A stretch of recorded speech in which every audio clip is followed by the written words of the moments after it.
closing costs when you buy or sell a house. Let's first talk about buyers. Buyers do have closing costs. What constitutes closing costs? There's appraisal fees that the buyer is responsible for. There's title costs that if you're getting a loan, or even if you're paying cash, that you will have to pay at closing.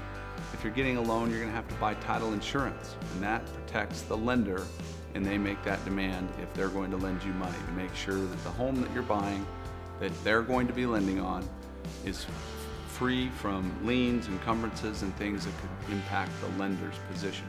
They need to be in first position, and they need to make sure that they get clean and fee simple title. Other closing costs, credit report fee that the lender will always charge. Processing fee. There's always somebody behind the scenes that is doing all the paperwork, making sure everything is just right. It's in the right format that the underwriter wants to see, and they make sure that every document is in line and it's accurate, it's filled out completely. The processor is really the magician behind the scenes, making sure that everything gets done on the detail phase that sometimes us loan officers don't have time to do or aren't very good at in some cases. Other closing costs are going to be underwriting fees. We are a broker, and when we go and contract with a lender to fund your loan, they will have an in-house underwriter, and depending on what lender that we choose, that underwriter fee can be anywhere from $800 to $900, in some cases even more depending on that lender. That gets passed on to the buyer.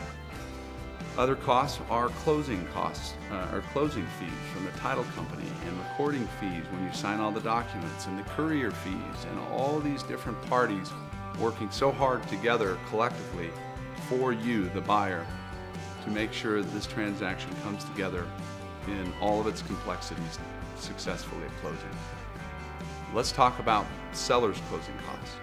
Now, some people think, what's it going to cost me to sell my house? Can anybody sell a house? Why do I need a real estate agent? Well, this topic here is about closing costs that a seller may have. One thing that you're going to need to plan on is title insurance that you're going to need to provide for the buyer that states that this home and the title that we are presenting for sale is clean, and it's been scrubbed, and it's been double checked by a licensed title company, and ensuring that we are the owners of this home, and we have the ability to sell it without any problems.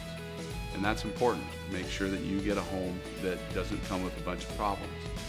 Other costs, you're going to have a closing fee from the title company, for them to sit there and explain all the documents to you, and then to notarize your signature on the important documents like the deed of trust and the note if you're a buyer, and things like that have to be recorded with the county. And the county charges a fee. And so when they transfer title, that fee, unfortunately, is going to be expected to be paid by the seller. Other fees that a seller may expect typically is a 6% real estate commission.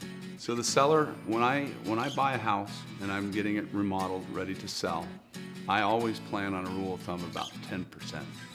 One, because it's an easy figure to calculate when I'm trying to make a last minute purchase at the auction, when I have a couple of minutes to make a couple $100,000 trigger.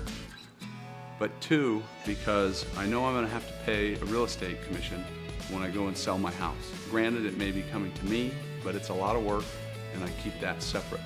But if you're a seller and you don't have a real estate agent or a license that's giving you a discount or something along those lines, the standard fee is 3% to the buyer's agent and 3% to the listing agent.